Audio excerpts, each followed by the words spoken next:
Maka hari ini kita akan belajar manhajnya, bagaimana Quran dimudahkan oleh Allah, bagaimana cara menghafalkannya, dan seperti apa manhaj kita menuntun, ya, manhaj Quran menuntun kita untuk menghafalkannya. Ini bukan metode Ustadz A, Ustadz B, atau pengalaman A, B, C yang jadi metode, tidak. Tapi ini standar umum yang ada di Quran. Siapapun penghafal Quran yang sudah hafal, bahkan menemukan metode, itu pasti akan melewati masa-masa ini. Karena ini dari Qurannya. Dan kalau sudah hafal, setiap penghafal pasti punya metode sendiri. Ya, punya ciri khas sendiri. Ya. Insya Allah kita coba mulai pelajari ini, mudah-mudahan keluar dari sini insya Allah sudah menjadi para penghafal Al-Quran. Tidak cukup dengan amin, jadi praktek dulu, ya.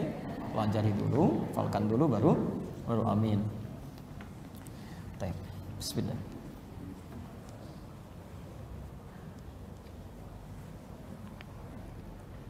Baik, kita teruskan. Yuk kita lihat, kita pelajari dulu ya. Kita pelajari dulu apa maksudnya ini kalimat ini.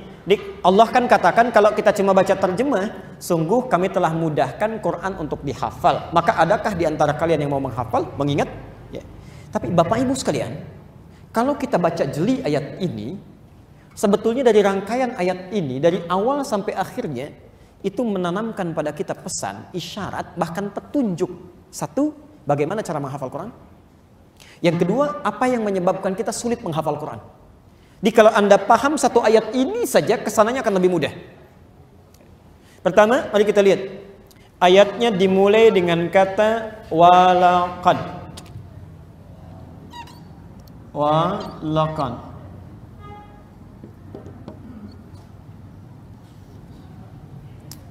Fokus sini sebentar. Dalam bahasa Arab, bila ada seseorang disampaikan informasi, kemudian dia ragu, maka pilihannya bisa ada beberapa hal. Satu, tambahkan lam di depan kalimat itu. Misal, saya katakan tadi, inna sayyida rais ya'ti ila hadzal jami. Presiden akan datang ke masjid ini liyusallil asar, untuk salat asar. Ya. Bapak Ibu ragu misalnya, masa sih? Maka saya tambahkan lam di depannya. Inna sayyida rais la ya'ti, pakai lam. Jadi kalau Anda baca di Quran, ada kalimat diawali dengan lam, harakatnya fathah, la, ya, harakatnya la, fathah. Itu artinya huruf disebut dengan taukid, huruf yang menguatkan pada orang yang meragukan informasinya. Sebentar lagi ada waktu asar. Ada Quran surah Al-Asr. Wal 'as innal insana la, pakai la. Bisa saja Allah mengatakan begini, berfirman, wal 'as innal insana fi khusr. Bisa. Ya.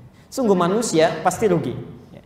Tapi ketika ditambahkan la, seakan-akan barangkali ada yang bertanya, masa sih rugi? Iya betul, pasti rugi. Illal ladzina amanu, kecuali Anda beriman dulu. Jadi kalau Anda nggak beriman, hidupnya dalam kekafiran akan rugi. Segalanya tidak bernilai. Allah. Teruskan dulu pelan-pelan.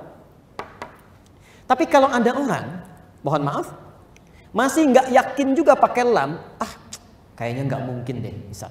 Pertama kan masa ya, masa sih layati, kayaknya nggak mungkin deh. Maka kita tambahkan qad setelah lam.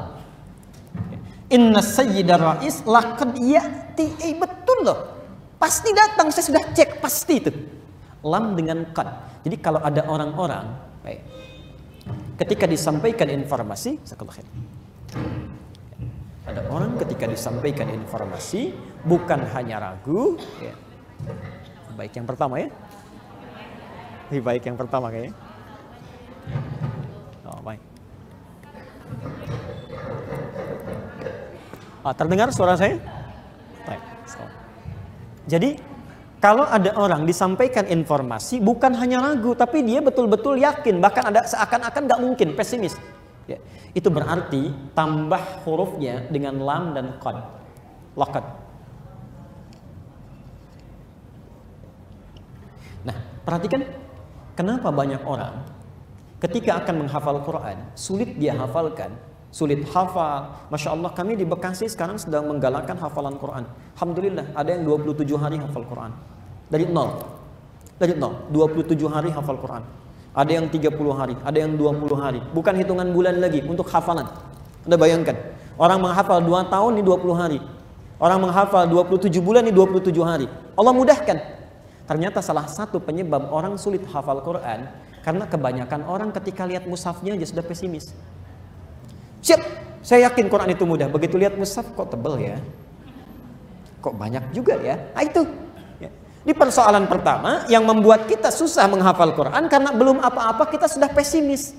Membuat diri kita ragu. Ini. Maka ayatnya kenapa dibuka oleh Allah dengan kalimat laqad wa laqad, seakan-akan memberikan pesan kepada kita. Kalau kita ingin hafal Quran, ingin mudah Qurannya datang, maka yang pertama yakinkan pada diri kita, Quran itu mudah. Harus yakin. Ya. Optimis, yakin. Saya hapus sebentar. Ya, ini faidahnya pelan-pelan. Jadi bapak, ibu kalau ingin memulai menghafal Quran, lihat setebal apapun, sebanyak apapun kelihatannya, anggap saya pasti bisa. Janji Allah mudah. Kalau Allah sudah katakan mudah, pasti saya bisa. Ya, jelas sampai sini? Ya. Jadi nanti kalau sudah mau memulai, nanti saya tunjukkan bagaimana cara memulai hafalannya. Karena biasanya begini, di awal-awal mudah, ya pasti bisa. 5 ayat alif lam mim sampai ulaika mudah. Begitu ayat ke-6 lupa yang sebelumnya. Kok susah ya? Oke? Ada seperti itu tuh. Ya. Nah saat Anda mendapati keraguan apapun, tetap langsung yakinkan. Bahasa Qurannya laqad. Setiap kamu ragu, setiap kamu kurang semangat, ayo cas lagi. Yakinkan pada dirimu, pasti bisa, pasti bisa, pasti bisa. Ya. Kami punya adik namanya Azam. Azam itu 0 hafalan Qurannya. Ikut hafalan Quran di Bandung. Ya. Masya Allah. Dengan ibunya. Ibunya hafalan Quran, ya. Anaknya tadinya cuma iseng saja ikut saja. Ya, ibunya yang pengen. Qadarullah kok begitu ikut iseng kok enak, nyaman. Sampai pertengahan cuma baca. Begitu hari ke-27 langsung hafal Qurannya. 30 juz Pak. 30 juz. Hari ke-27 langsung hafal. Ibunya belum hafal. Salah satu yang paling istimewa adalah dia punya keyakinan. Saya sudah diantarkan Allah ke sini. Sudah digerakkan sampai hadir di sini. Tentu Allah tidak akan menyanyiakan saya. Dia yakinkan pada dirinya, dia bermohon kepada Allah, salatnya diperbaiki, tazkiyatun nafasnya dilakukan, Masya Allah. Hari ke-27 Allah tanamkan Quran dalam jiwanya. Nih. Yakin. Jadi setiap turun semangat lagi, setiap pesimis optimis lagi. Lakukan. Syarat pertama. Jadi kalau dari awal kita kehilangan ini, akan sulit langkah selanjutnya. Step pertama, yakin. Jelas sampai sini? Baik. Kita buat kesepakatan dulu. Siap diteruskan? Siap. Kesepakatan keduanya, kalau kita belajar berarti siap menghafal ya. Saya ulang. Kalau kita sudah belajar, siap menghafal. Siap tidak? Insya Allah. Nggak, kalau belum siap, saya berhenti di sini. Selesai materinya. Saya pulang. Baik. Siap menghafal? Alhamdulillah. Berarti nanti kalau ada pertemuan selanjutnya, Bu Ayu, maka keywordnya itu baca Quran dulu ya. Di hafalan. Nanti kita kasih PR. Jadi kalau belum hafal, tunggu di luar sampai hafal baru masuk ya. Baik. Yuk kita teruskan. Ayo lihat, sekarang lihat rumusnya. Apa yang pertama harus yakin, sungguh-sungguh. Kata Quran kedua, ya Allah, apa yang kau mudahkan? Ya. Tadi kan kita sampaikan, kata Allah, menghafal Quran itu mudah.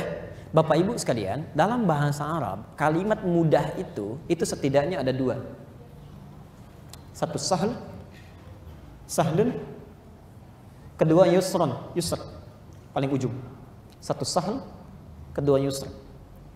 Pelan-pelan ya.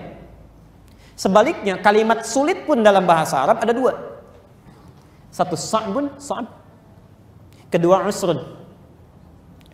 Sekarang fokus dengan saya. Kalau disebutkan sahl dalam bahasa Arab, yang ini sahlun, itu artinya sesuatu yang mudah, tapi kemudahannya bersifat relatif. Bagi saya mudah, bagi orang lain belum tentu. Bagi dia mudah, bagi saya belum tentu. Saya tanya misalnya, bahasa Arab mudah atau sulit? Kata siapa? Saya tinggal di beberapa negara Arab. Saya perhatikan, itu anak-anak segini sudah bisa bahasa Arab. Mudah. Oh, karena itu orang Arab tidak juga. Ya, demi Allah saya katakan, unta ribuan tahun sudah di Arab sampai hari ini nggak bisa. Beo kelapa ganding dibawa ke sana sehari udah bisa. Assalamualaikum, bisa tuh dalam sehari. Ya. Nggak, ini ada falsafah bahasa. Hikmahnya apa? Karena beo mau bicara, unta tidak. Walaupun tinggal di lingkungan, tapi dia tidak pernah mau bicara, tidak pernah mau bergerak, dia nggak akan bisa. Ya. Maka sebetulnya yang paling penting adalah semua potensi ditanamkan oleh Allah dalam diri kita. Ada semuanya, tinggal kita mau atau tidak. Ya. Tapi kembali lagi, sahal itu kemudahan yang sifatnya relatif. Tapi kalau kita ingin katakan mudah semudah-mudahnya, semua orang bisa tanpa harus ada batas dan jeda, itu disebut dengan yusr. Yusrun. Ya. Afwan, bisa. Megang sedotan bisa nggak? Bisa, tidak harus jadi orang Arab, anak kecil pun orang Indonesia bisa pegang sedotan. Itu yusrun. Yusrun. Ya. Pegang spidol mudah, itu yusrun. Akhdhul qalam amrun yusr. Ya. Ngambil pena ini, ngambil spidol itu hal yang sangat mudah. Kalau kemudahan itu bisa dilakukan oleh siapapun tanpa batas, siapapun bisa melakukannya, maka kalimatnya dalam bahasa Arab dirubah dari sahlun menjadi yusrun. Jelas di sini? Pelan-pelan. Sa'bun, kesulitan yang relatif. Ya, bagi kita sulit, bagi mereka mudah. Itu sa'bun. Tapi kalau usrun, perhatikan, kalau usrun itu kesulitan yang merata sifatnya. Semua orang mengatakan sulit. Ya. Saya tanya misalnya, maaf, bawa mobil susah tidak? Bawa mobil susah tidak? Susah. Yang mudah mengendarai mobil. Bawa mobil susah. Masya Allah, sulit, luar biasa. Bagaimana bisa bawa mobil? Bawa motor aja susah dia. Bawa mobil susah, yang mudah mengendarai mobil. Ya. Semua orang susah, pasti sulit tuh. Tidak wajar. Maka kalau ada kesulitan, sifatnya seluruh orang mengatakan susah, disebut dengan usrun.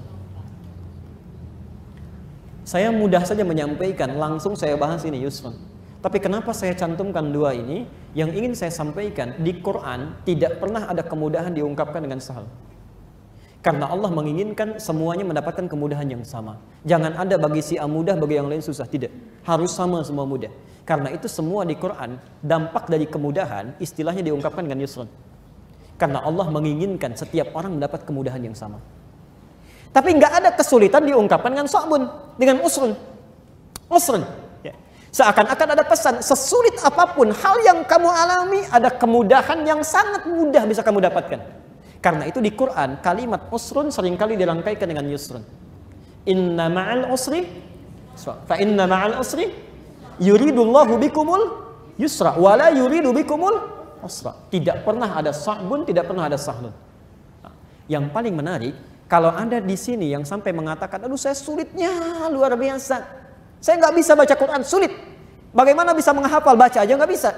Misal, ya. Sampai kamu mengatakan tingkat kesulitan yang di sini pun tidak. Kami akan mudahkan semudah-mudahnya. Bukan hanya bagi orang lain mudah, bagi kamu pun akan lebih mudah. Ya, jelas di sini? Maka Bapak Ibu bisa bayangkan, ada anak, kami saat di Kairo di Mesir tahun 2006, itu ada anak namanya Musa. Ya, Masya Allah Pak, Musa itu buta matanya, Bu ya, matanya buta, dan minta pada ayahnya, Pak, ya abadi, ayah, uridul Quran, saya pengen menghafal Quran katanya. Ya. Bapaknya semangat. Masya Allah, itu cuma punya motor biasa, dimodifikasi Pak dashboardnya. Ya. Kemudian anaknya dibonceng jalan, itu menempuh jarak sampai 20 km untuk menemukan syekh supaya membimbing hafal Quran. Sampai di tempat tujuan, ternyata gurunya cuma minta bacakan satu ayat, alif lam mim, baca katanya. Sudah dibaca, sudah, nanti besok datang lagi ya ke sini.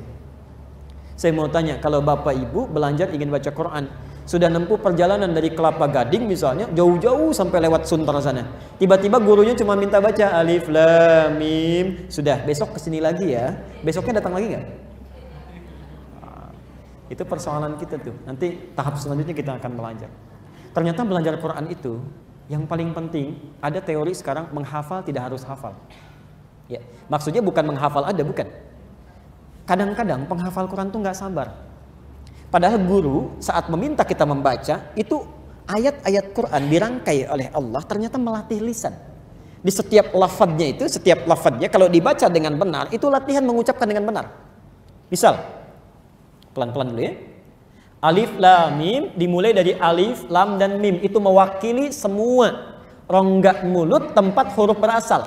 Alif dari dada keluar, alif a, lam sampai ke lisan, mim sampai di bibir. Jadi semua tempat keluarnya huruf itu diwakili oleh 3 huruf ini. Masya Allah, yang paling sulit taraf pertengahan mengucapkan huruf biasanya za. Ya, itu dalam ilmu aswad, ilmu bahasa, itu biasanya za. huruf pertama, ya. Sering tertukar dengan za, ya. Idza zulzilatil ardu. Ada yang baca idza zulzilatil ardu zilzalaha. Ada yang za. Ada yang bahkan bukan za. Ijajul jilatil ardu jiljadaha. Sudah keliru. Waliyadzubillah. Ya. Nah, karena itu perhatikan ketika Allah membuka kalimat Quran itu dengan za dulu. Alif lam mim dzalikal kitabul la raiba fi. Lidahnya digigit sedikit. Za. Kalau sudah lancar mengucapkan za, dirubah dipindahkan menjadi zi. Karena itu ayat ketiganya alladzina yu'minuna bil ghaib. Kalau sudah lancar za, sudah lancar zi, maka supaya tidak tertukar dengan za, ayat selanjutnya dimasukkan za. Alladzina yu'minuna bil ghaib. Kemudian wa yuqimunas shalah wa mimma razaqnahum yunfiqun. Kalau sudah lancar za, dipindahkan za kepada zi dan disatukan zi dengan zi. Ayat 4. Walladzina yu'minuna bima unzil. Jadi kalau kita benar baca Qur'annya 20 ayat pertama itu makhrajnya sudah lancar, bagus, kesananya bisa menghafal sendiri. Ya. Kebanyakan penghafal Quran kurang sabar. Jadi belajarnya yang penting cepat hafal. Begitu dihafalkan, salah semua yang dihafalkan. Betul. Kami pernah mengumpulkan 30 orang siswa yang disebut oleh sekolahnya itu sudah hafal sebagian besar Quran. Ketika kami cek, Masya Allah, Allahu Akbar, saya sampai sedih itu. Ternyata menghafalkan yang keliru, Bu. Panjang dibaca pendek, ya Masya Allah, Hamzah jadi Ain atau sebaliknya. Itu anak-anak kasihan. Kalau Anda bisa mengajarkan yang benar, kenapa mengajarkan yang keliru? Kan sayang waktunya terbuang. Karena itu muncul ilmu tahsin. Dulu nggak ada ilmu tahsin. Dulu yang ada tajwid. Karena tajwid itu membaca dengan baik dan benar. Ya. Karena orang membacanya salah, mesti diperbaiki. Tahsin itu perbaikan. Makanya muncul ilmu tahsin. Nah, jadi kita mesti sabar. Nah, Musa ini, Allah, matanya buta, kemudian sabar, dipacu oleh ayahnya. Datang lagi, Allah, tidak menunggu lama. Setiap berangkat kalau sudah menghafal sebagian ayahnya akan salin ayatnya, disimpan di dashboard motornya. Sambil di jalan tidak ada yang sia-sia. Di perjalanan bapaknya lihat sini, Musanya membacakan Quran. Bapaknya sambil ngecek, sambil lihat ke depan, lihat ke depan. Allah. Itu ayah dengan anak. Bapak Ibu sekalian, apa yang terjadi? Selang berapa bulan, Musa sudah menjadi penghafal Quran. Ayahnya belum. Bayangkan, anak 6 tahun, mata buta, menempuh jalan 20 kilo bisa hafal Quran. Bapak Ibu sekalian diberikan 60 tahun, mata bisa melihat, sehat semuanya, dan tidak berpuluh-puluh kilo kita lewati. Sampai hari ini masih susah untuk menghafal Quran. Apa yang salah? Apa yang keliru? Padahal kata Allah, yassarna, kami sudah mudahkan. Saya seringkali menangis tentang kisah Musa ini, karena saat sampai kisahnya menginspirasi ke dunia Timur Tengah, itu seorang Syekh As-Sakandari pernah datang. Dia mengetes, kemudian beliau merekam sampai bertanya, ya Syekh Musa, di Timur Tengah biasa kalau ada orang ilmunya tinggi, bagus, itu dipanggil Syekh walaupun dia muda. Ya Syekh Musa, jika engkau diperkenankan untuk berdoa kepada Allah sekarang dan dikabulkan, apa yang akan Anda minta? Dikiranya akan minta disembuhkan matanya. Lihat jawabannya. Wallahi, demi Allah saya katakan, kalau saya diminta untuk bermohon dan dikabulkan oleh Allah, maka saya akan minta 2 hal. 1, saya akan mohon kepada Allah supaya tetap butakan saja mata saya sampai kiamat, butakan saja. Karena dengan buta ini saya bisa hafal Quran. Perhatikan yang kedua. Dan kalau diperkenankan hari kiamat saat saya datang sendirian, tidak ditemani oleh siapapun, dengan bergetar saya akan katakan kepada Allah, duhai Allah, saya selama di dunia sudah berusaha menghafalkan Quran sampai hafal walaupun mata saya buta. Kalau sekarang saya membawa dosa, tolong kurangi hukuman saya dengan Quran yang sudah saya hafalkan. Itu Musa, usia 6 tahun. Dia menghafal Quran supaya datang bekal menghadap Allah. Kalau punya salah, tolong ringankan beban saya karena saya sudah hafal Quran. Tolong kurangi hukuman saya. 6 tahun, matanya buta, hafal Quran. Kita ada di mana? Baik.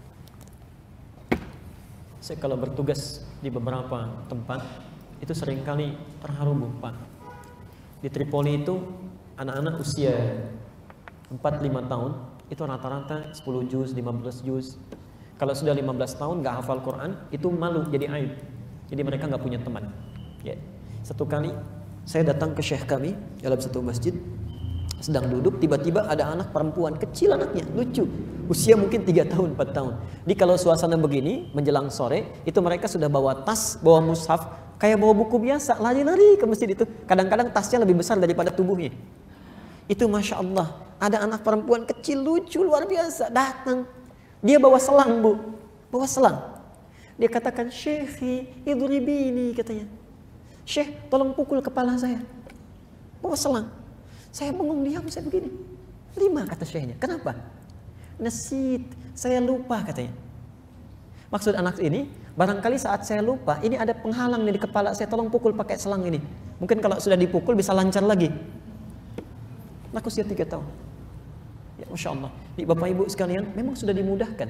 Oh, itu kan masih muda, Ustaz. Bagaimana dengan kami yang sudah sepuh-sepuh? Misal Allah, 82 tahun, seorang nenek, nggak bisa baca, nggak bisa nulis, 82 tahun. Ada yang lebih sepuh di sini? 82 tahun, nggak bisa baca, nggak bisa nulis. Allah, dibacakan Quran oleh cucunya, dibacakan setiap hari, Masya Allah. 2 tahun hafal Quran. 2 tahun hafal Quran. Ya. Kami terapkan itu ya, di keluarga, di rumah. Jadi kami beli speaker aktif, setiap hari Quran aja diputar. Terus Quran. Ternyata Masya Allah pengaruhnya, semakin banyak mendengar kebaikan semakin cepat. Ya. Itu anak kami yang masih kecil-kecil itu, ya, usia belum 2 tahun, karena sering dibacakan, ya sekilas cepat sekali. Ya. Dia diminta bacakan An-Naba bisa. Ya. Anak belum genap 2 tahun, dia diminta bacakan An-Naba karena sering diputar cepat sekali, bisa. Ya. Coba kalau ibu tidak percaya, bapak tidak percaya, di rumah nggak usah menghafal lah, putar aja tiap hari, sering dengar. Antum kalau dibacakan surat Yasin, kenapa cepat hafal? Karena dulu sering diperdengarkan, bahkan dibacakan. Tapi singkatnya, yusr. Jelas di sini? Jadi menghafal Quran, susah atau mudah? Susah atau mudah? Harus mudah sudah. Ya. Walaupun belum hafal, mudah saja dulu. Ya. Baik. Awas ya, ingat sahabat Nabi itu rata-rata hafal Qurannya di atas 50 tahun. Karena Qurannya baru turun secara lengkap saat usia Rasulullah 63 tahun. Artinya rata-rata di atas 50 tahun. Jadi nggak ada alasan kalau mengatakan saya sudah 40 tahun, saya sudah 50 tahun. Tidak. Dan jangan katakan, Ustaz itu kan sahabat Nabi, bahasanya Arab. Belum tentu. Karena bahasa Quran beda dengan bahasa Arab biasa. Itu lain. Istimewa bahasanya. Kayak ibu, bapak apakah hafal KUHP itu? Ya, kan tidak, walaupun pakai bahasa Indonesia. Lain. Ya. Teruskan. Walaqad yassarnal Qur'ana lidzikri. Ya Allah. Fon.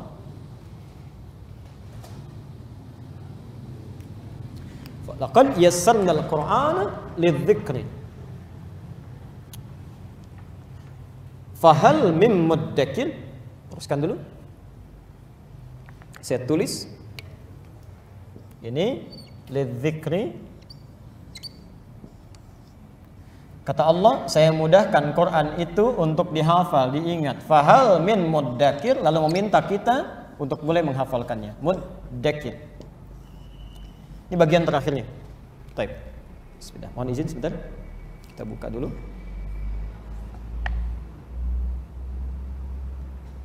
Bismillah.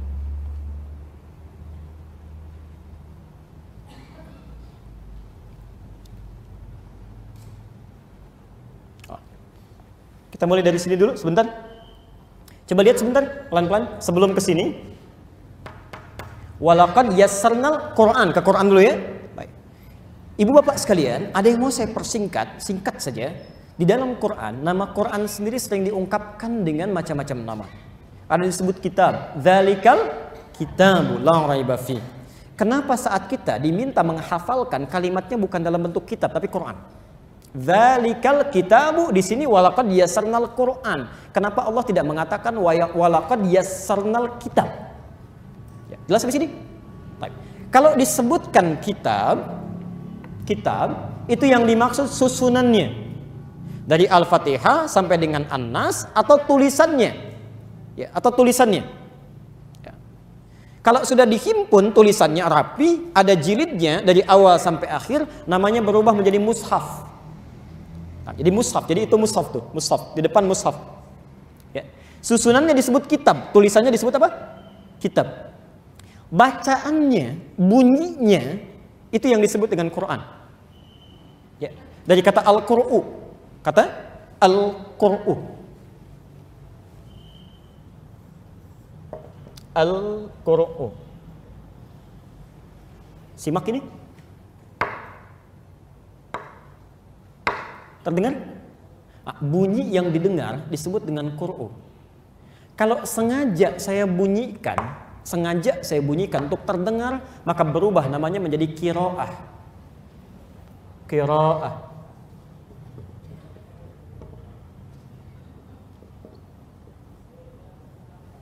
Pelan-pelan. Bismillahirrahmanirrahim. Saya perdengarkan, itu qiraah.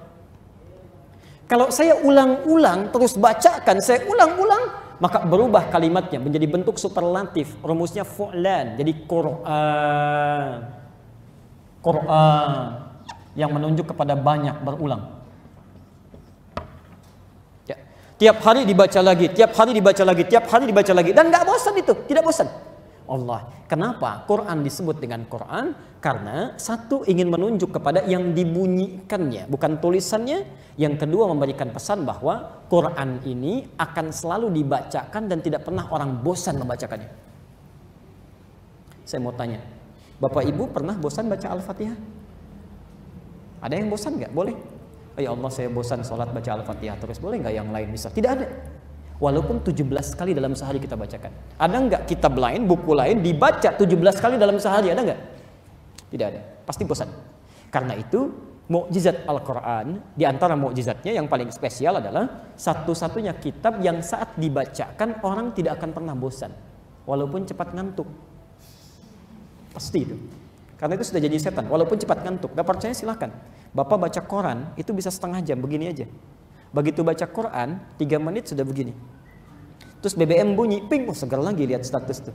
Ya, bisa 30 menit lagi. Ya. Dan hebatnya, ya, dulu kami pernah belajar katakana, hiragana, kanji, tulisan Jepang. Oh, ini enggak begini. Apa artinya? Ini nggak ada artinya, saya cuma asal tulis saja. Ya. Tapi poinnya begini. Poinnya adalah kalau Bapak Ibu bisa beli alat elektronik, handphone, ya, bisa macam-macam, ada tulisannya seperti ini, dibaca nggak? Beli handphone ada tulisan Cinanya, Jepangnya, Koreanya, dibaca nggak? Kenapa? Nggak ngerti. Quran nggak ngerti, masih mau dibaca. Coba cek dari sekian bacaan Quran kita, ngerti nggak dengan yang dibaca? Tidak. Tapi masih mau dibaca. Karena itu menunjukkan Quran ini satu-satunya bukti yang menunjukkan diantaranya itu pasti bukan berasal dari Rasulullah. Kalau karya manusia pasti bosan, tapi kalau berasal dari Allah tidak akan mungkin melahirkan kebosanan. Nah, jadi saat Quran menyebutkan yang dimudahkan dihafal itu bukan menghafal tulisannya. Yang Allah jamin itu, walaupun kamu belum pernah lihat tulisannya, asal mau dengar saja, maka Quran yang ditanamkan, bunyinya.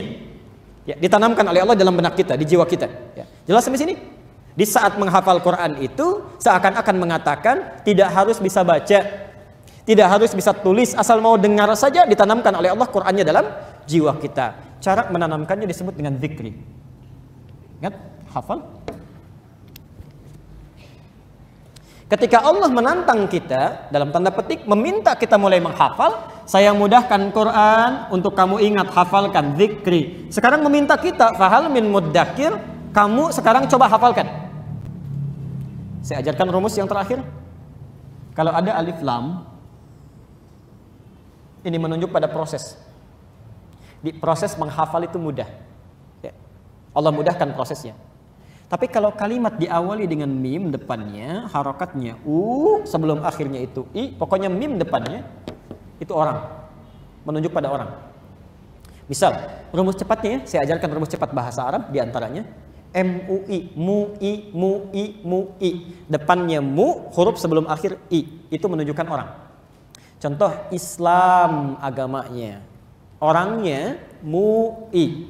Muslim. Ganti depannya dengan M, mu, ya. Matikan huruf keduanya. Islam, ganti hamzahnya dengan M, mu. Mus, ujungnya I. Muslim. Iman, iman, keyakinan. Orangnya mukmin, mu'i. Ikhlas, orang ikhlas mukhlis, ya. Gampang ya?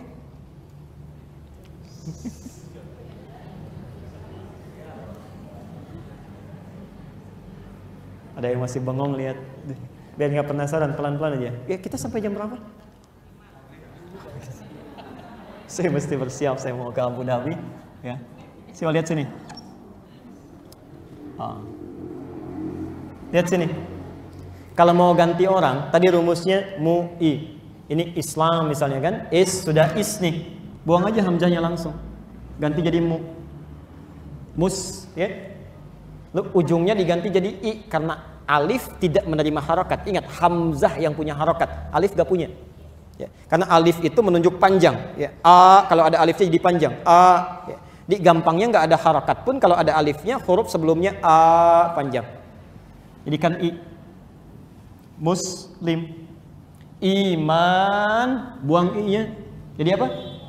Mukmin. Ikhlas. Ikhlas. Tuh, buang i-nya. Ini sudah mati jadi sebelum akhir jadikan i.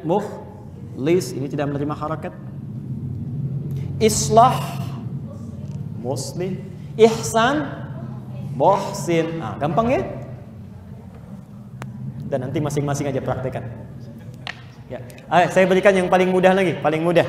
Kalau dijadikan i ujungnya artinya punya saya. Saya. Itu ibu, ummun, itu ibu. Jadikan ujungnya jadi i. Tambah i ujungnya. Jadi ummi saya, ibu saya.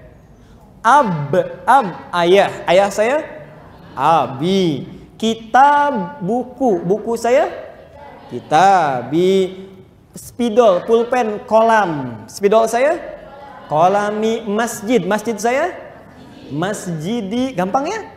Teras, halaman depan saya. Itu bukan.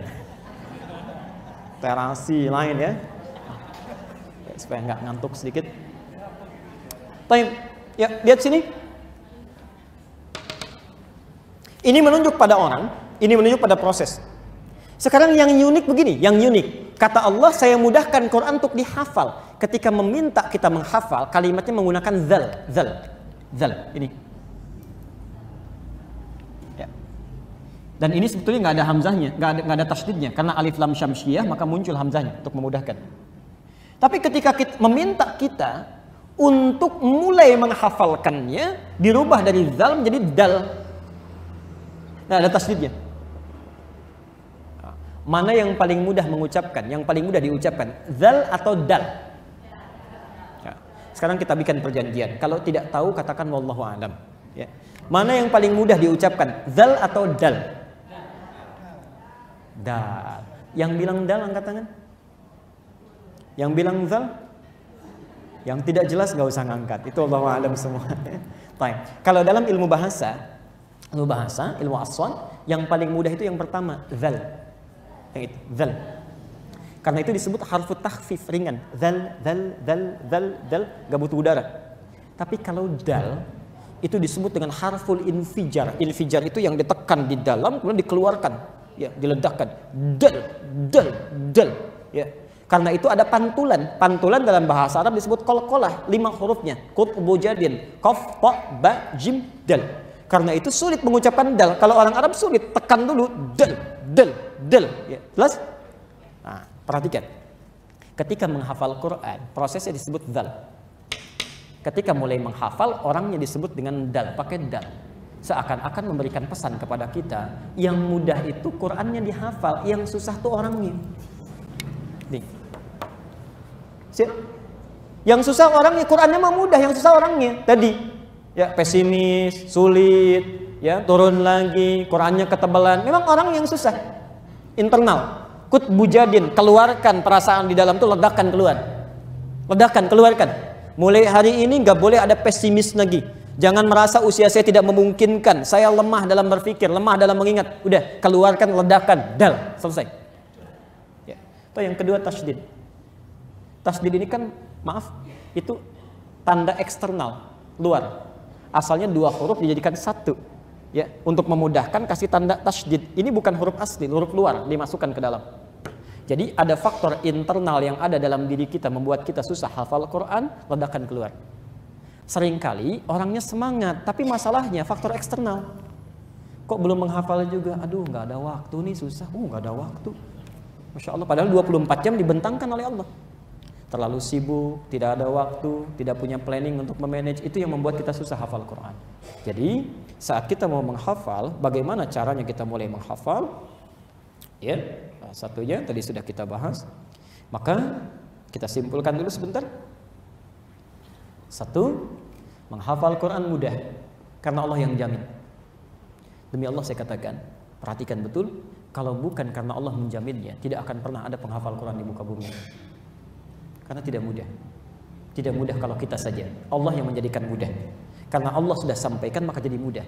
Maka ibu dan bapak kalau merasa susah, kembalikan kepada Allah, mintakan supaya dimudahkan. Ini bagian yang pertama. Kedua, kesulitan dalam menghafal Quran itu lahir karena beberapa hal berikut. Satu, keraguan dalam menghafal.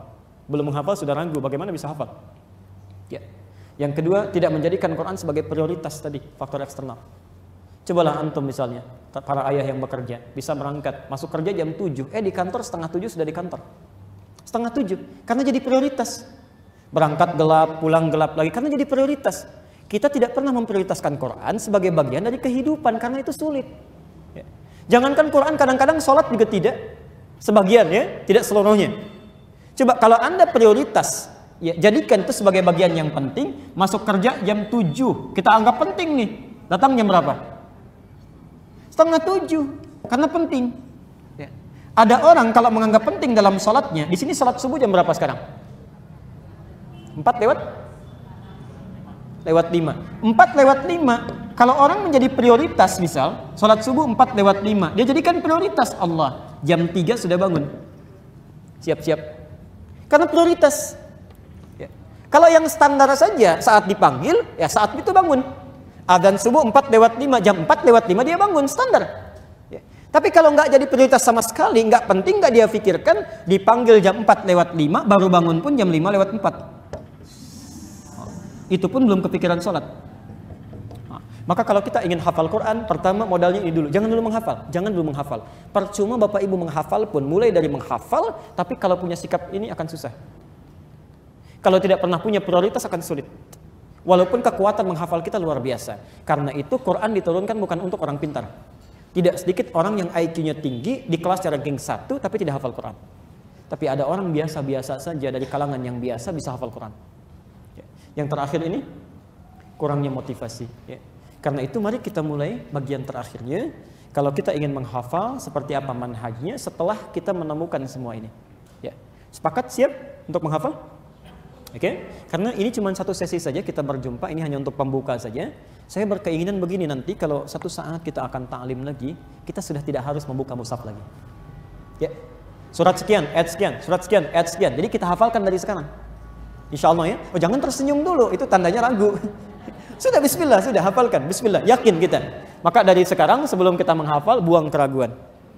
Jadikan prioritas dan tingkatkan motivasi. Bagaimana caranya? Sekarang kalau sudah siap dengan ini, kita akan tunjukkan beberapa hal yang utamanya.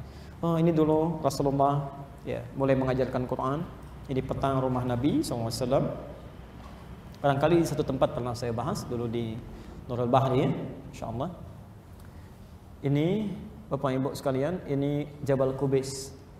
Ya, ini istana raja di atasnya. Kalau mau lebih jelas, ini Menara Zamzam, ini kan jam itu ya. Ya, sekitar 10 meter dari sini, sampingnya ada bukit besar, di atasnya istana raja. Jadi kalau orang haji, umroh, tamu negara, ini masuknya ke sini. Sekarang dikasih jembatan langsung ke Masjidil Haram.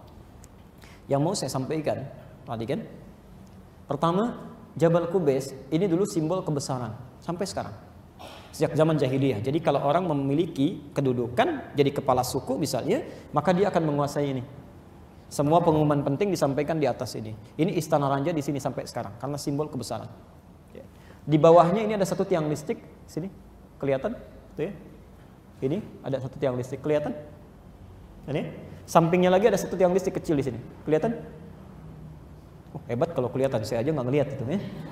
Betul, ini nggak kelihatan di fotonya karena agak jauh gitu ya. Tapi kalau kita ke sana kelihatan. Ini rumahnya Abu Jahal. Abu Jahal di sini rumahnya. Nabi dilahirkan di sini, masih ada sampai sekarang tempat ini. Ya. Sekarang disebut perpustakaan, ya disamarkan karena banyak yang keliru ya. Ada orang sudah jelas kiblatnya ada di sini, sholatnya menghadap ke sini. Makanya ada gambar di situ orang sedang sholat, rukuk, sujud, dicoret di silang begini. Ya. Ada bahasa Inggris, bahasa Arab, bahasa Urdu plus bahasa Indonesia. Artinya orang Indonesia pernah salah juga. Lahir di sini Rasulullah, dan Masya Allah, ini kami mengambil sendiri, kakak kami yang mengambil gambarnya, saat terbit matahari tepat terbit di atas rumah Nabi SAW. Dan saat malam pun rembulan, itu cahaya yang tepat di atas rumah Nabi. Di rumah Rasulullah itu siang malam selalu bercahaya. Selalu bercahaya. Ya. Lahir di sini, menikah dengan Sayyidah Khadijah, pindah ke sini, depan Bukit Marwah. Ya. Kita nggak bisa sambungkan keseluruhannya, tapi ini ada bukit dari sini. Kalau ini terminal Mahbas Jin, ini sekitar 400 meter bukit. Itu dulunya, itu grosirnya Sayyidah Khadijah. Saking kayanya, itu barangnya sampai 400 meter. Jadi semua orang kalau ingin belanja, pergi, ya berdagang, itu ngambil barangnya dari sini. Ya. Rasulullah pernah dengan pamannya Abu Talib, usia 9 tahun pergi ke Syam, ambil barang dari sini. Menikah dengan Sayyidah Khadijah, tinggal di sini. Ya. Di depan Bukit Marwah. Nah, kalau Anda tarik garis lurus dari rumah Nabi di sini ke arah sini, turun garis lurus ke Ka'bah, lurus ke Ka'bah, akan ditemukan tangga turun ke bawah, ditemukan satu pintu. Pintunya disebut dengan Bambu Salam, persis di bawah Bukit Safa. Di bawah Bukit Safa itulah rumah seorang pemuda usia 17 tahun yang ke-17 masuk Islam, namanya Arqam bin Abi Arqam. Di usianya baru 17 tahun, tapi seorang pengusaha yang sangat sukses, Pak. Sukses diajak Abu Bakar masuk Islam. Ya, orang yang ke-17 masuk Islam dari 40 orang pertama masuk Islam. Dikenal dengan As-Sabiqun Al-Awwalun. Beliaulah yang pertama mewakafkan rumahnya untuk dijadikan tempat taklim Rasulullah dan 40 sahabat Nabi. Disitulah mulai disampaikan Quran. Yang mau saya sampaikan tidak mudah. Begitu mau datang ke Rasulullah itu diintai, dilihat, diamati. Kalau ketahuan bisa diambil, diinterogasi, disiksa, tidak jarang dieksekusi. Seorang Bilal bin Rabah ketahuan, tiba-tiba diseret. Saat diseret itu dibawa nggak main-main ke tanah lapang yang sangat panas, cuaca sedang panas. Sudah disiapkan oleh tuannya batu yang sudah dipanaskan, tangannya diikat begini, tangan kaki diikat dibentangkan, lalu batu yang sudah dipanaskan ditindih di atas dadanya yang bajunya sudah dibuka. Kalimatnya perhatikan, irtad, kamu murtad. Kembali. Dijawab oleh Bilal, kalimatnya bagus sekali. Irtad ditutup dengan huruf dal. Dijawab oleh Bilal, ahad. Irtad ahad, irtad ahad, irtad ahad. Ketika terus kalimat keluar ahad itu, maaf Bu, Pak sekalian, itu langsung dicambuk, sampai sudah semakin, kalau sudah mendapatkan kepedihan tingkat tinggi maka yang lainnya sudah nggak berarti. Dan saat itulah karunia Allah turun. Masya Allah, ketika ahad Allah tidak akan mendiamkan. Maka cinta Allah turun. Masya Allah, penderitaan sesaat saja, cuma 5 menit menderita untuk 50 tahun yang akan datang. Dikirimkan lewat Abu Bakar, lewat bawa harta, ditanya, saya bebaskan Bilal sekarang, berapa harganya? Dibebaskan, jadilah orang merdeka saat itu. Jadi ingatlah kata Nabi, kalau kita sedang dicintai oleh Allah, innallaha idza ahabba 'abdan ibtalah. Kalau hamba sedang dicintai oleh Allah, maka akan diturunkan ujian. Al-Baqarah 214. Semakin tinggi tingkat ujiannya, semakin sayang Allah pada kita. Kalau air mata sudah mengering, artinya besok gak ada tangisan lagi. Sudah selesai. Maka berbahagialah kalau kita sedang banyak diuji dan sebagainya. Itu tandanya Allah sedang menginginkan kita mendekat pada Allah. Saya tidak ingin engkau diselesaikan, dibantu dengan yang lain. Harus saya yang langsung bantu. Sekarang, supaya merasakan sakit paling tinggi, supaya besok-besok sudah gak berguna lagi yang biasa-biasa. Allah. Ini setiap mau datang diintai, diinterogasi, disiksa, bahkan dieksekusi. Bapak Ibu bisa bayangkan, dulu sahabat Nabi tempatnya sangat sederhana, terancam jiwanya, masih mau menghafal Quran sampai jadi generasi terbaik.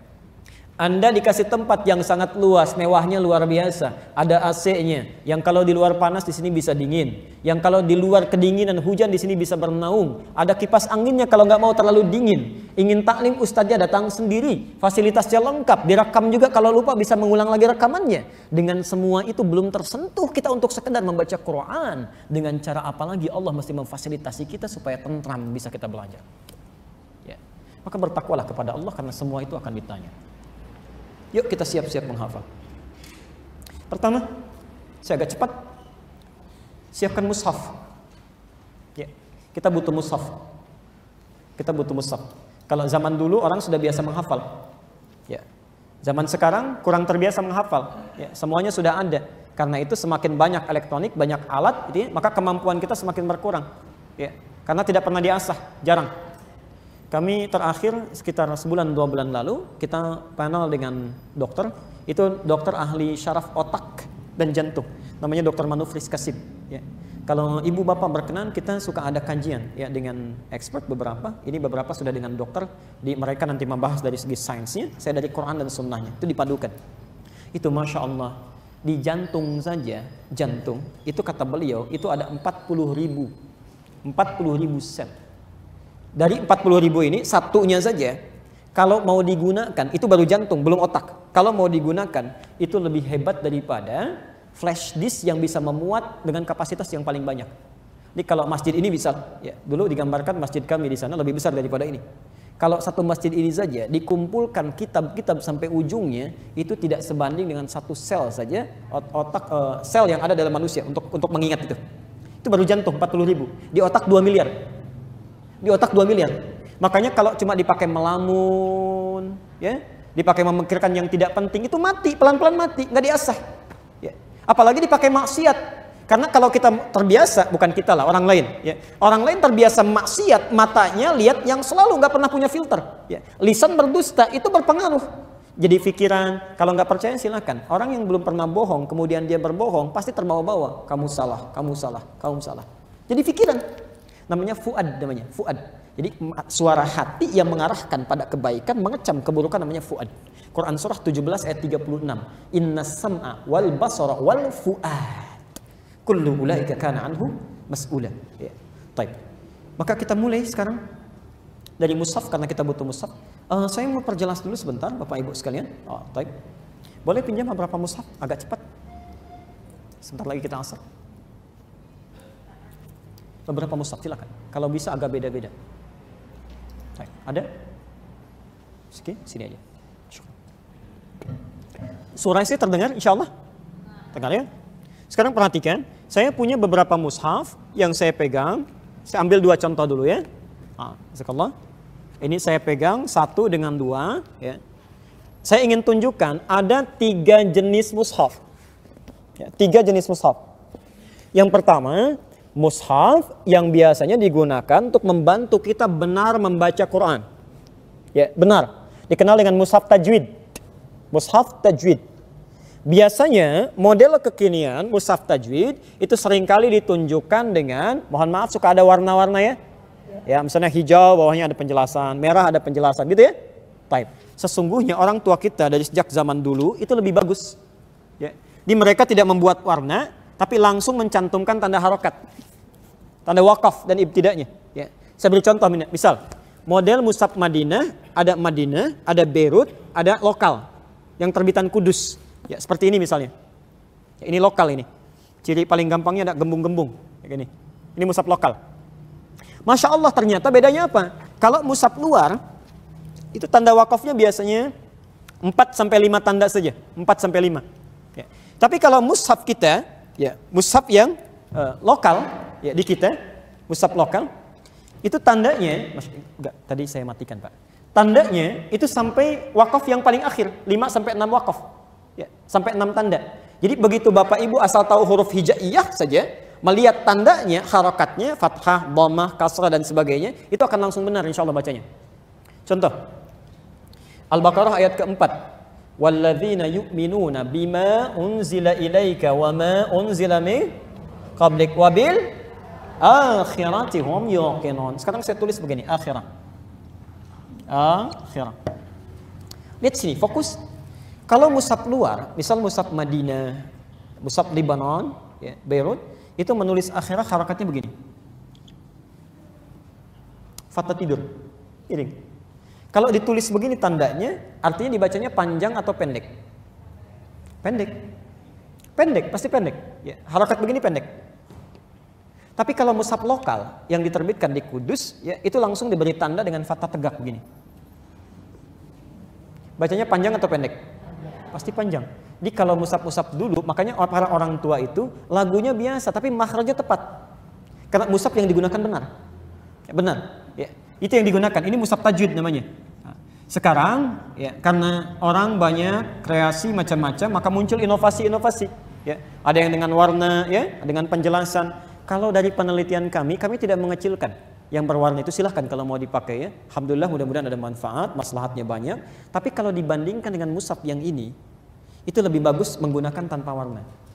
Langsung. Karena orang terbiasa dengan warna, saat dialihkan pada yang tidak ada warnanya sudah bingung. Ya. Dan berpikir dua kali nanti. Jadi otak kita bekerja dua kali. Begitu lihat misalnya, dzalikal kitabu la raiba fi. Ada titik 3 nih di atasnya, apa ini? Turun ke bawah, lihat dulu. Naik lagi ke atas. Jadi begitu baca ke bawah lagi, naik lagi ke atas. Lalu ketika kita melihat warna berpikir dua kali, warna ini berarti begini cara membacanya. Tanpa warna langsung ada tanda langsung baca. Ya. Maka kalau Bapak Ibu ingin benar bacaan Qur'annya, cari mushaf yang lokal, saran saya. Ya, mushaf Kudus, terbitan Menara Kudus. Biasanya agak kembung-kembung, ini seperti ini nih. Ya. Ini menggunakan manhaj yang sama itu. Ya. Jadi kalau kita baca, ya, itu biasanya ciri-ciri khasnya. Yang pertama, ini mushaf standar Indonesia gitu. Ya. Ini mengambil dari konsep Kudus, dicetak di Semarang. Ini tulisannya tulisan seperti Arab, padahal ini maknanya Indonesia. Ya. Jadi ada Al-Qur'anul Karim mushaf standar Indonesia, ya. La yamassuhu illal mutahharun. Kemudian Maktabah wa Tabi'ah apa ini? Kertapura Semarang. Ya. Ini tulisan Indonesia ini, tulisannya Arab tapi maknanya Indonesia. Ini yang bagus untuk tajwid. Yang kedua, pernah lihat mushaf yang ada perkataan, kan? Atau yang ada terjemah, ya, tapi perkataannya itu disebut mushaf tafsir. Mushaf tafsir. Jadi kalau Bapak Ibu ingin mudah memahami Quran, lihat kalimat-kalimatnya, yang dicari jangan mushaf tajwid, mushaf tafsir. Ada asbabun nuzulnya. Tapi dua mushaf ini, mohon maaf, kalau digunakan untuk menghafal Quran bisa, cuma progresnya agak lambat. Agak lambat, ya. Jadi ketika kita baca banyak tergodanya. Oh, lihat warnanya, lihat dulu ke bawah. Menghafalnya kapan? Ya. Biasanya kalau menggunakan perkata pun itu kelemahannya, mesti dibantu, sering putus. Ya. Kami sering ketika kami sampaikan ada di tengah-tengah itu. Innal ladzina kafaru sawa'un 'alaihim. Nah, karena diputus tuh perkata itu. Maka kita dorong lagi dengan kata selanjutnya. A'adzartahum am lam tudhirhum la yu'minun. Tuh. Terputus bantu lagi. Maka kalau kita ingin mulai menghafal Quran, cari mushaf hafalan, namanya mushaf tahfidz. Mushaf tahfidz. Tahfidz.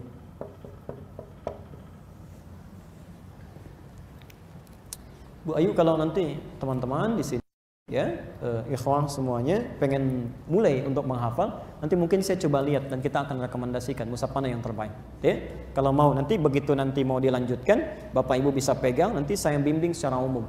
Ya, sudah sampai mana hafalan dan sebagainya. Ya. Jadi nanti kalau kita ketemu lagi, saya bawa contohkan ya beberapa pilihan yang bisa dibawa. Jelas sampai sini? Ya. Jadi kalau mau menghafal Quran, mushafnya mushaf apa? Tahfidz. Jelas ya? Ini untuk umum dulu karena kita waktunya dikejar-kejar supaya ada cepat. Kedua ini. Ya. Satu, sediakan mushaf tahfidz. Yang kedua, maaf, mushaf standar hafalan saja ya. Ya. Yang kedua, mengalokasikan waktu khusus. Ya. Harus punya waktu minimal 1 jam dalam sehari. Ya. Harus punya waktu sehari 1 jam. Kita bagi waktu sholat paling gampang. Ya, kalau duduk sampai 1 jam biasanya bosan, cepat ngantuk. Tapi kalau Bapak Ibu bagi dengan waktu sholat, 1 jam itu kan 60 menit. Kita fardunya 5 kali kan? Berarti kalau 60 dibagi 5 berapa? 12 menit. Allah, 12 menit setelah sholat. Ya. Masya Allah, nggak harus duduk. Bapak ke kantor, bisa dibawa di kantor. Sambil jalan, kan antara subuh ke zuhur kan panjang. Apa tidak punya waktu 12 menit? Minum teh bisa 30 menit. Masa 12 menit baca Quran nggak bisa? Jelas ya? Baik. Nah, jadi ada 3 yang harus dipisahkan. Satu, al-hifdz. Ini. Nanti saya contohkan. Jadi ada waktu untuk menghafal. Hifdz itu menghafal. Jadi nanti waktunya dibagi 3, punya alokasi waktu khusus. Ya. Sebagian dipakai menghafal. Yang kedua bukan mura'ah tapi murajaah. Murajaah untuk mengulang. Ya, murajaah, mengulang. Nanti saya buat tabel, di akhir ada tabel ya, di akhir ada tabel. Satu itu al-hifdz, menghafal. Ada waktu untuk menghafal, nanti waktunya kita tunjukkan. Ini dari Qur'annya langsung. Kemudian kedua murajaah, untuk mengulang. Ya. Mesti ada waktu yang sudah dihafalkan, mesti kita ulang lagi. Mesti kita ulang. Ya, hati-hati kata Rasulullah, itu Quran itu lebih sulit, ya, lebih lincah dibandingkan unta yang tidak diikat. Unta saja di Arab yang paling lincah, kalau nggak diikat langsung pergi. Kata Nabi, Quran lebih daripada itu. Kalau tidak diikat dia pergi. Ya. Apalagi kalau maksiat itu hilang itu. Bisa hilang. Yang ketiga, ada yang disebut dengan mudzakarah. Mudzakarah. Ya. Ini menghafal tidak ada masalah. Murajaah mengulang tapi di waktu yang khusus. Ada waktunya. Kalau mudzakarah itu mengingat-ingat tidak dibatasi dengan waktu. Misal, kan ini mau taklim ke rumah ya, daripada jalan, lihat sini dikomentarin, bikin status dulu, foto-foto, kenapa nggak baca Quran aja? Untuk ingat-ingat yang sudah dihafalkan. Kan bisa diisi lumayan tuh. Jalan, kena macet kita ulang lagi. Ya, nanti kalau sudah bagus cara mengingat Qurannya, kita tingkatkan nanti. Ya, misal, insya Allah doakan saja kami sedang membuat untuk mushaf hafalan dengan 3 metode. Yang pertama Qurannya utuh, kedua dipotong ayat di pertengahannya, yang ketiga dengan nomor saja. Begitu melihat angka nomor kita sudah ingat Quran. Ya, bisa kita lihat misalnya Bapak Ibu tinggalnya di mana? Di Kelapa Gading. Di mana rumahnya? Itu di RT 3. Oh, 3. Alladzina yu'minuna bil ghaibi wa yuqimunas shalata wa razaqnahum yunfiqun. Nomor berapa rumahnya? 31. Oh, wa 'allama Adama al-asma'a kullaha. Anak berapa? 7. Khatamallahu 'ala qulubihim wa 'ala sam'ihim. Suami berapa? 1. Alif lam mim. Misal ya. Nah, itu kita bawa ke situ nanti insyaallah. Time. Baik, kita percepat. Selanjutnya menentukan guru. Ya. Dan atau perangkat terbaik, mesti ada guru ya. Nggak bisa kita baca sendiri, nggak bisa, harus ada guru, Karena Quran itu sifatnya mesti dibimbing. Ya. Misal, Bapak Ibu bisa baca ananya pendek, tapi ada yang panjang. Ya. Alaihi, tapi ada satu ayat dibaca alaihu. Ya. Alamin, alhamdulillahi rabbil alamin, tapi di Ar-Rum dibaca alimin. Ada. Kapan baca alam, kapan baca alif lam mim, lain. Mesti ada guru. Kalau belum menemukan guru, setidaknya gunakan perangkat terbaik. Ya.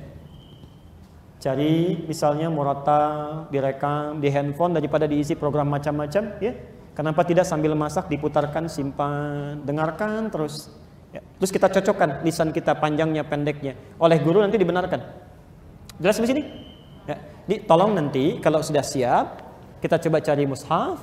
Ini nanti saya ajarkan di akhir, nomor 2.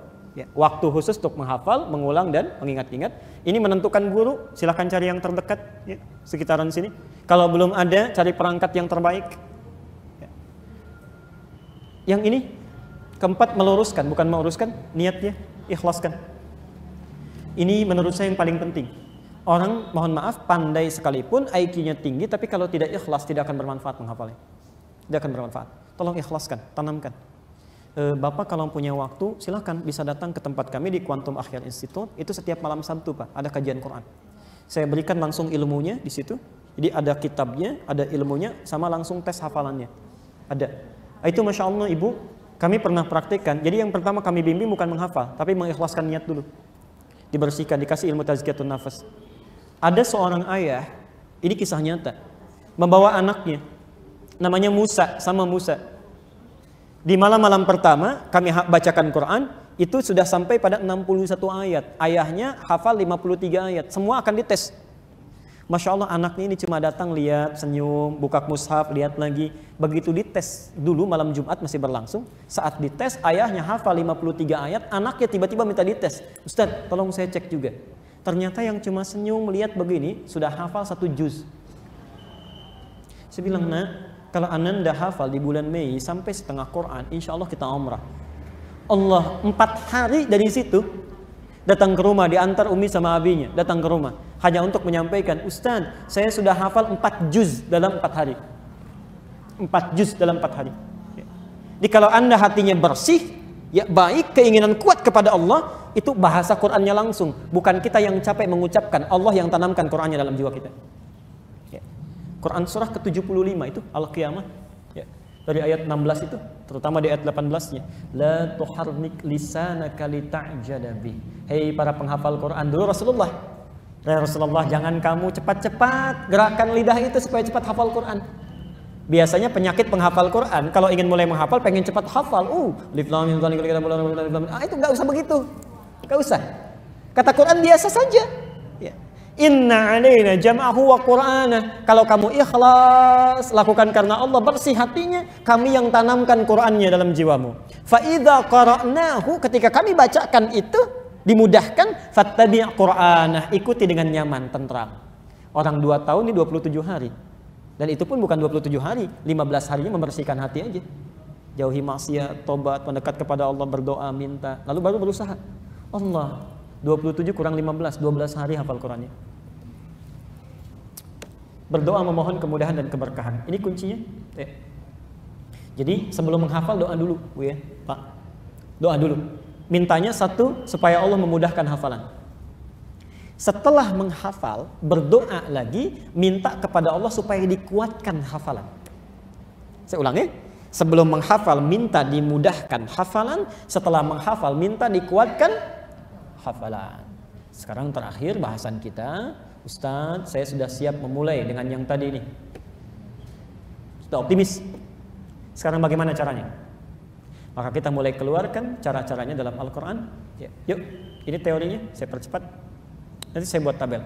Ya, saya buat tabel di akhir. 1, saya hapus dulu ini. Bismillah. Tadi kan ada al-hifdzu ya, menghafal, masih ingat ya? Nah, mulai menghafal yang terbaik sebelum atau setelah subuh. Ini paling bagus. Paling bagus. Was-subhi idza tanaffas. Ya, demi waktu subuh. Ya. Idza tanaffas. Yang kalau itu sudah tiba waktunya tanaffas, matahari pun mulai muncul, segala kebaikan mulai tiba. Karena itu bacaan Quran yang disebutkan langsung oleh Quran saat waktu subuh itu, nama lainnya fajar, itu disandingkan dengan bacaan Quran. Quran surah ke-17 ayat 78. Aqimis salata liduluki syamsi ila ghasaqil laili wa Qur'anal fajri. Inna Qur'anal fajri kana mashhuda. Fajar. Ya. Tolong sebelum subuh mulai menghafal. Ya. Atau setelah subuh, tergantung keluangannya. Kalau ke kantor mesti misalnya setelah subuh langsung, sebelum subuh bangun lebih awal. Ini saya tunjukkan dalam tabel ya, supaya cepat. Kedua, murajaah dalam salat sunnah. Di setelah salat kita fardunya di masjid, kita hafalkan Quran. Setiap salat sunnah kita mulai murajaah, ulang. Ya. Nanti saya tunjukkan di tabel, saya percepat dulu. Ketiga, sempurnakan dalam tahajud. Jadi puncaknya saat tahajud, diulang lagi. Ya. Kemudian mudzakarah dalam setiap waktu luang. Ya. Jadi begitu mau ke kantor, tadi sudah menghafalkan 5 ayat. Ya. Berangkat ke kantor, di mobil daripada lihat sana sini tidak jelas, kenapa nggak diulang? Alif lam mim dzalikal kitabu la raiba fihi hudal lil muttaqin. Saya sudah bacakan, sekarang ingin dengar suara Syekh Sudes bagaimana? Misyari Rasid bagaimana? Ya, Syekh Al-Ghamdi bagaimana? Masya Allah, luar biasa. Itu mudzakarah. Terakhir nanti, ya, terakhir hari Jumat khusus untuk mengulang, evaluasi, tidak menghafal. Nah, teori ini kenapa tadi saya agak cepat-cepat menyampaikan, maaf, karena ini nanti semua teorinya supaya lebih jelas, saya tuntun dalam tabel, saya bentuk, saya rubah kalimatnya. Lihat ini. Langsung saya gambarkan. Kelihatan nggak? Alhamdulillah, karena itu saya hapus dulu tadi, nanti kita turunkan situ. Yuk, sekarang kita mulai. Tadi menghafal sebelum atau setelah subuh. Tolong betul, kalau boleh saya memohon, saya akan memohon. Tolong mulai dari hari Sabtu. Tolong mulai hari Sabtu. Di sekarang hari Rabu, ada 2 hari cari mushaf, ya, untuk siap-siap, untuk bisa menyucikan diri dulu, tobat dulu, hindari maksiat, lalu minta kepada Allah. Ada 2 hari, siap-siap. Sabtu mulai menghafal. Nah, sekarang perhatikan betul, saat menghafal jangan banyak-banyak dulu. Jangan banyak-banyak. Maksimal 3-5 ayat saja. Saya ulangi, maksimal 3-5 ayat saja. Walaupun setannya mengatakan kamu hebat, 5 langsung, 10 langsung. Ya, itu biasa itu.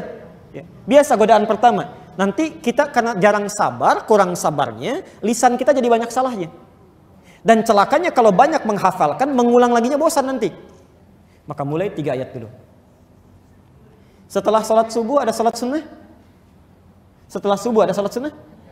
Tidak ada, ya. Nah, jangan terlalu soleh ya, habis subuh langsung salat, bisa nggak usah. Tunggu waktunya. Misal duha. Ya, temukan duha. Baik. Ambil yang paling mudah 2 rakaat.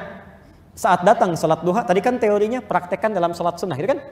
murajaah. Biasanya kalau meluangkan waktu khusus itu agak malas, susah ketemu waktunya. Tapi kalau bawa dalam sholat lebih mudah. Duha 2 rakaat. Rakaat pertama 2 ayat. Ini ulang. Rakaat kedua 1 ayat. Di begitu sholat duha, alif lam mim sampai dzalikal kitab la raiba fihi hudal lil muttaqin. Ini. Rakaat keduanya 1 ayat. Terus qabliyadz zuhur ada sebelum zuhur, ulang lagi. Ba'diyadz zuhur, ulang lagi. Jangan bosan, itu aja, jangan baca yang lain. Itu aja. Terus sampai betul-betul terbiasa membacanya. Istilah saya, kalau sudah hafal itu, hafal seperti Al-Fatihah. Itqan. Ya. Ada hafal di dalam kepala, dalam jiwanya, ada hafal di luar kepala. Ya. Coba deh kalau hafal Al-Fatihah, kan dibulak-balik juga bisa ya. Setelah Ar-Rahmanir-Rahim apa? Malik Yaumiddin. Sebelum Alhamdulillahirabbil alamin, Bismillahirrahmanirrahim. Setelah Ar-Rahmanir-Rahim, Malik Yaumiddin. Bisa semuanya. Ya. Setelah misalnya saya bacakan lagi. Setelah wa idz qala Musa liqaumihi ya qaumi innakum zalamtum apa? Karena nggak pernah diulang-ulang. Oke? Maka dari itu ayo bacakan, jangan bosan. Puncaknya terakhir saat tahajud. Saat tahajud. Maaf, kalau sudah ingin hafal Quran berarti mutlak sudah harus mulai punya waktu untuk tahajud. Jangan sampai nggak tahajud, harus tahajud. Kalau sudah ingin hafal Quran walaupun cuma 2 rakaat, bangun. Tahajud, hafalkan ini 3. Besoknya Ahad. Tambah 2. 2 ayat. 2 tambah 3 berapa? 5 ayat. Ahad kita hafalkan. Yang 3 diulang dulu baru bacakan yang 2, hafalkan. Hafal kita 5 ayat. Praktekkan dalam salat sunnah dari duha sampai tahajud. Rakaat pertama 3, rakaat kedua 2. Jelas? Hari Senin jangan menghafal. Jangan menghafal. Sempurnakan bacaan kita. Ulang lagi yang 5. Sampai kuat betul. Sampai kalau dibolak-balik pun kita hafal. Ya, tertanam dalam jiwa kita ini sampai tahajud. Kalau hafalan kita benar, itu sampai kapanpun akan dikeluarkan lagi, itu akan selalu keluar. Karena Qur'annya ada dalam jiwa kita. Jelas sampai sini? Teruskan. Selasa tambah 2 ayat. 5 tambah 2 berapa? 7 plus 2. Rakaat pertama 4, rakaat kedua 3. Dari salat duha sampai salat tahajud. Tambah lagi. Selanjutnya Rabu tambah 2 ayat lagi. 7 tambah 2 9. Rakaat pertama 5, rakaat kedua 4. Ya, yang pertama lebih banyak dari yang kedua sampai tahajud. Puncaknya hari Kamis tambah 1 saja. 1 di 10. 10. Hari Jumat jangan baca. Jumat khusus untuk mengulang hafalan. Itu hari keberkahan, hari raya kita. Di begitu Jumat, Masya Allah, ibu bapak tinggal mengulang Quran subuh. Begitu bapak matang Jumatan sambil nunggu khatib naik ke atas mimbarnya, bapak ulang hafalan Qurannya. Allah. Lalu ketika khatib duduk di antara 2 khutbahnya, mohonkan kepada Allah, ya Allah, Jumat ini saya membawa hafalan kepadamu, bukan cuma datang begitu saja. Maka mohon dengan Quran yang telah saya hafalkan, saya mohonkan karenamu. Maka mohon ya Allah, 1, 2, 3 hajat kita sampaikan. Itu kan cepat Pak. Ibu ba'da asarnya, hati-hati. Ibnu Qayyim al-Jauziyah menyitir hadis dari Fatimah. Fatimah punya kebiasaan setiap ba'da asar di hari Jumat menjelang kepada maghrib itu punya khadimah, pembantu yang mengamati matahari. Ini semakin akan terbenam, kata pembantunya, ya waktuha, ini sudah waktunya tiba. Kata Fatimah, hanal waqt, sudah tiba waktunya, pergi ke mihrab, cepat berdoa. Karena doa yang dipanjatkan antara 2 khutbah dengan salah satunya menjelang maghrib itu cepat dikabulkan oleh Allah. Ya Allah, dengan Quran yang sudah saya hafalkan, muslimah yang lain cuma sekedar baca saja, dia beraktivitas dunia, saya sampai Jumat ini menyengaja membaca, menghafal kitabmu untuk memohonkan kebaikan padamu. Hafalkan, mintakan, minta dipermudah, minta jadi penghafal Quran. Jelas di sini?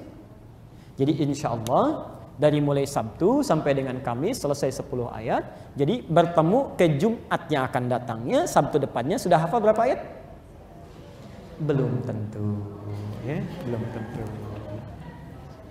Kalau tidak semangat, kalau pesimis lagi maka belum tentu dapat. Ini sampai sini saja untuk hari ini, dari awal sampai akhirnya, untuk penghantar dulu ya. Ini kalau kita lakukan dengan baik, insya Allah Bapak Ibu sekalian akan ada kebaikan. Ya. Ikhlas lakukan karena Allah. Informasi saja ya, Ustadz, satu kali ada seorang datang ke tempat kami dalam kajian Quran Pak, laki-laki pengusaha. Itu Masya Allah, kalau Bapak sempat main aja, itu dari direktur perusahaan sampai tukang gorengan Pak. Menghafal Quran, itu indah luar biasa. Ada seorang direktur perusahaan dari Tanjung Priuk Bu, bayangkan. Selesai kerja, langsung minta diantar untuk menghafal Quran, datang. Yang paling menarik, ada seorang ayah datang, Ustaz, saya ini nggak bisa baca Quran, bagaimana bisa menghafal? Saya bilang, Pak, kami akan mengajarkan menghafal Quran, bukan baca Quran. Kami akan mengajarkan menghafal, bukan membaca. Bapak ikutin aja dulu. Begitu diajarkan, Masya Allah diajarkan, pekan depannya targetnya 10 ayat dihafalkan, datang bawa 20 ayat. Bukan cuma bisa baca, bisa hafal 20 ayat. 20 ayat. Kalau sudah Qur'annya ada dalam jiwa, nikmatnya luar biasa. Masya Allah, nikmatnya luar biasa. Oke. Jadi saya kira kita cukupkan dulu, ya, Masya Allah. 5 menit saja karena asarnya ini jam 3:01. Ada 15 menit, saya berikan 5 menit saja. Kalau ada yang mau ditanyakan, yang mudah bisa saya jawab. Ya, silakan. Fadhal, silakan. Ya, silakan. Ya, dari Ibu dulu ya.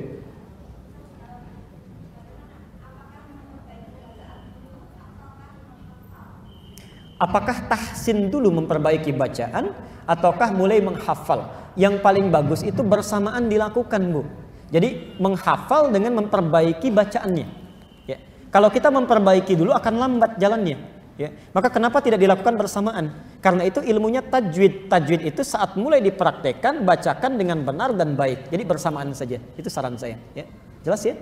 Baik. Yang kedua, ini yang paling penting. Saat ibu mulai bacakan, teliti saja dulu. Sabar.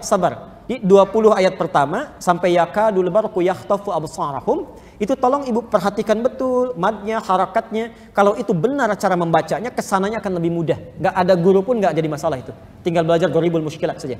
Ya, jelas ya? Baik. Silakan.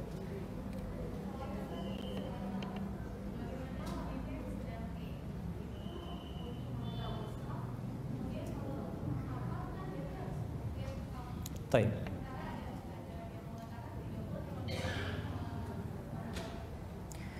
Al-Bukhari nomor hadis 2996. Hadis riwayat Al-Bukhari nomor hadis 2996. Saya bacakan hadisnya. Idza maridal 'abdu. Kalau seorang hamba sedang punya uzur. Au safar, atau bahkan sedang berpergian. Kutiba lahu mithla ma kana 'alaihi muqiman sahihan. Maka walaupun dia tidak mengamalkan amalan, tetap dicatat pahalanya sempurna. Tetap sempurna, ya. Bagi seorang perempuan yang sedang uzur dalam haid dia, itu ada hikmah dari Allah. Ya. Ibu saat suci, misal, perbanyak amal soleh, menghafal Quran, baca Quran, sholat sunnah. Itu begitu sedang libur, sedang haid, pahalanya tetap dituliskan, tetap dicatat dan sempurna seperti saat sucinya. Maka dari itu dalam keadaan suci itu yang dimaksimalkan menghafal Quran, membaca Quran. Tapi dalam keadaan sedang haid, para ulama mayoritas bersepakat bahwa saat itu tidak diperkenankan untuk menghafal. Jangankan menghafal, membaca pun tidak. Untuk membaca, ya, karena mengeluarkan bunyi. Kalau cuma megang boleh, megang sah hukumnya. Asal punya wudhu, megang mushaf boleh, sah. Belajar tajwid boleh, menyimak boleh, baca tafsir boleh. Yang tidak diperkenankan adalah menyengaja untuk membaca, Qurannya, ya, Qurannya bukan hukumnya. Ini pendapat mayoritas ulama. Saya cenderung pada yang ini karena satu, Allah Maha Suci, firman Allah itu suci. Maka ketika akan dibaca pun sebagai ihtiram, hormat kita kepada Quran dalam keadaan yang suci. Jadi jangan khawatir. Nah, saya teruskan dulu ya. Jangan khawatir dalam keadaan sedang tidak suci pun kita berhenti dulu, ibu berhenti dulu menghafalkan Quran, ya, pelajari hukumnya, tajwidnya dan sebagainya. Diisi dengan bermohon kepada Allah. Ya Allah, saat sedang suci saya berusaha menghafal. Maka mohon dalam keadaan tidak suci ini tetap jaga Quran saya. Berikan saya kemudahan, itu akan lebih cepat. Ada orang sedang suci nggak mau baca Quran. Ibu sedang nggak suci masih pengen menghafal Quran, itu kan luar biasa. Maka hak Allah untuk mempercepat hafalannya. Ya. Jadi kesimpulannya, dalam keadaan sedang tidak suci, sedang haid, saya berpegang pada pendapat tidak diperkenankan untuk sementara tahan baca Quran dan hafalan Qurannya, pelajari hukum-hukumnya yang belum sempat dipelajari, tajwid, ya, tafsir dan sebagainya. Nanti setelah suci baru menghafal lagi. Sebentar.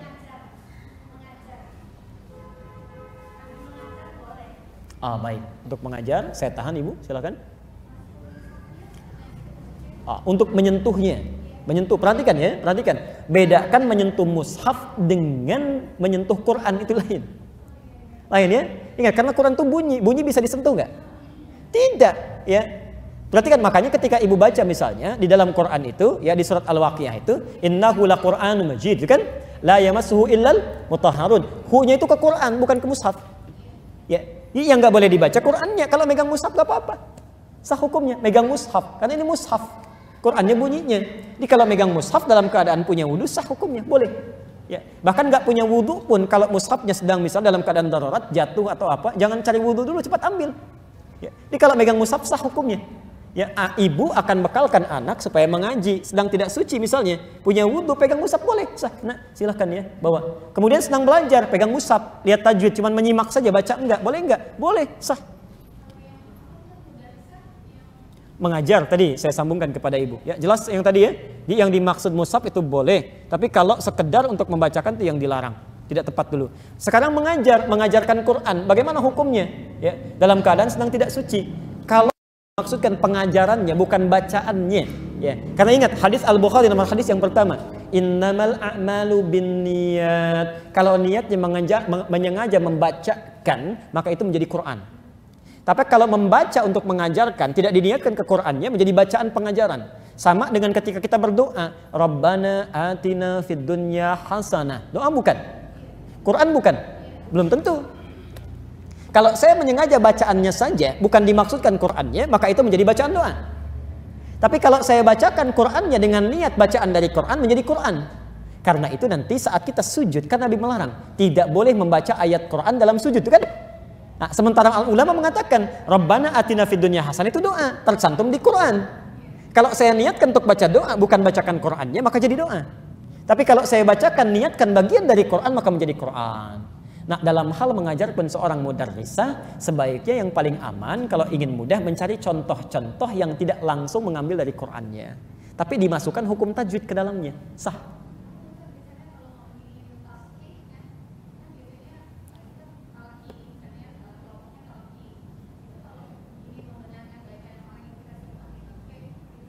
Oh, itu sah. Kalau untuk mengajar sah. Sah hukumnya, boleh. Itu bukan menyengaja membaca, itu sah hukumnya. Li ta'lim sah. Itu dianggap dalam kaidah ad-daruratu tubihul mahdhurat. Dalam keadaan darurat boleh melakukan sesuatu yang sifatnya darurat, sah hukumnya. Yang enggak ada masalah. Off. Silakan. Boleh saya ke ujung dulu? Sudah tadi tangannya ngangkat nih. Maksudnya 5 pertanyaan apa 1?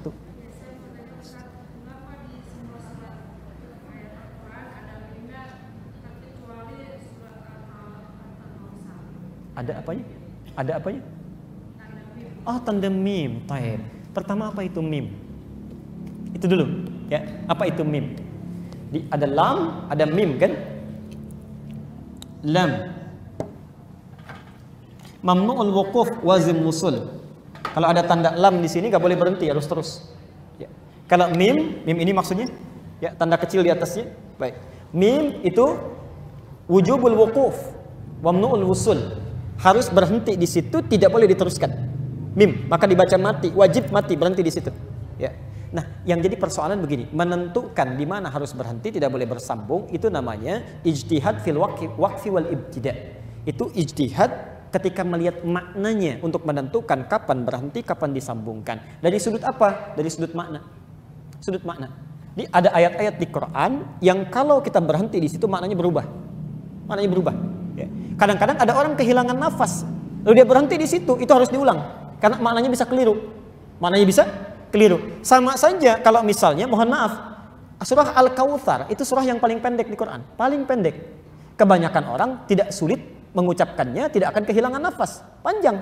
Maka jarang bisa berhenti di tengah-tengah. Misal, inna a'ta, habis nafas misalnya. Itu jarang sekali. Ya. Maka biasanya nyambung. Inna a'tainakal kautsar. Karena itu tidak ditemukan mim di situ karena rangkaian kalimatnya pendek, mudah diteruskan. Ya. Tapi walaupun tidak ada mimnya, tapi kalau seseorang berhenti di pertengahan yang merusak makna, maka wajib diulang kalimat sebelumnya. Misal, inna a'tainakal, berhenti. Jangan diteruskan. Kal, habis nafas, kautsar, tidak. Ulang sebelumnya. A'tainakal kautsar. Walaupun tidak ada tanda mimnya di situ. Di prinsipnya ibu jangan terjebak kepada, maaf, ada mim atau tidak ada mim. Karena tanda mim ini ijtihad dari para ulama. Zaman Nabi nggak ada mushaf, nggak ada tanda. Zaman Nabi itu Nabi langsung bacakan. Tapi karena orang belum pernah dengan Quran, khawatir kalau baca mushaf bisa salah, maka dikasih tanda. Ya, ada mim, ada mu'anaqah, ada lam, ada jim, ya, ada sod dan seterusnya. Terakhir ya, Bu ya, singkat saja.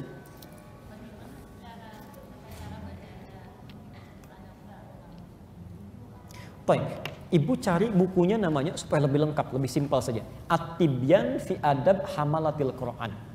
Paling gampangnya begini. Paling gampangnya kalau mau gratis, paling mudah, Ibu ada internet di rumah atau di handphone, bisa klik di Google, tulis At-Tibyan An-Nawawi. At-Tibyan An-Nawawi, Imam An-Nawawi yang mengarang kitab Al-Arba'in 42 hadis. Jihadus Shalihin 1896 hadis. Cari At-Tibyan namanya. An-Nawawi. Kalau yang bisa bahasa Arab, silahkan cari warnanya kuning. Ya. Terbitan Darun Nafais 183 halaman. Ya. 183 halaman. Yang Ibu tanyakan itu ada di pembahasan bab kedua sampai bab kelima. Ya. Kalau mau paling lengkap, dimulainya paling bagus bab yang ke-6. Kalau Ibu punya kitabnya halaman 49. Ya. Maka dirinci oleh Imam An-Nawawi. Saat akan memulai Quran, pecinta Quran itu kata beliau, pertama jangankan wudhu, tapi bersiwak dulu. Kadang kita baca Quran, kemudian berwudhu dengan sempurna, genggam mushaf dengan cara terbaik. Orang tua kita kan kalau ngajarkan pegang mushaf lain ya. Dulu kan simpan di dada, pegang jalan. Ini dihormati Qurannya. Ya. Nanti saya ceritakan di pertemuan selanjutnya. Penghafal Quran kalau sudah hafal disebut apa? Tuh, kita sudah keliru. Kita bukan. Pemula disebut dengan sahibul Quran. Kalau sudah hafal bukan hafid tapi hamilul Quran. Ya, nanti lain waktu saya jawab. Tapi yang paling menarik begini, kalau Ibu mau mulai menghafal Quran, itu disebut oleh Nabi sebagai sahibul Quran, sahabatnya Quran. Kalau sahabat itu biasanya mencederai atau menghormati, memuliakan atau mencela. Maka muliakanlah Qurannya kalau Quran ingin datang jadi sahabat kita. Cara bawanya lain. Pencinta Quran dengan pembaca Quran lain. Kalau pembaca Quran sambil selonjoran, Quran dibuka, itu pembaca Quran. Kalau pecinta Quran lain, mushaf pegangnya lain, caranya lain. Ya, hati-hati para ibu ya, karena saya temukan mushaf dijual di Indonesia, itu Masya Allah, itu disesuaikan dengan selera belanja. Jadi ada model mushaf yang seperti tas belanjaan tuh. Jadi kalau dibawa begini tuh.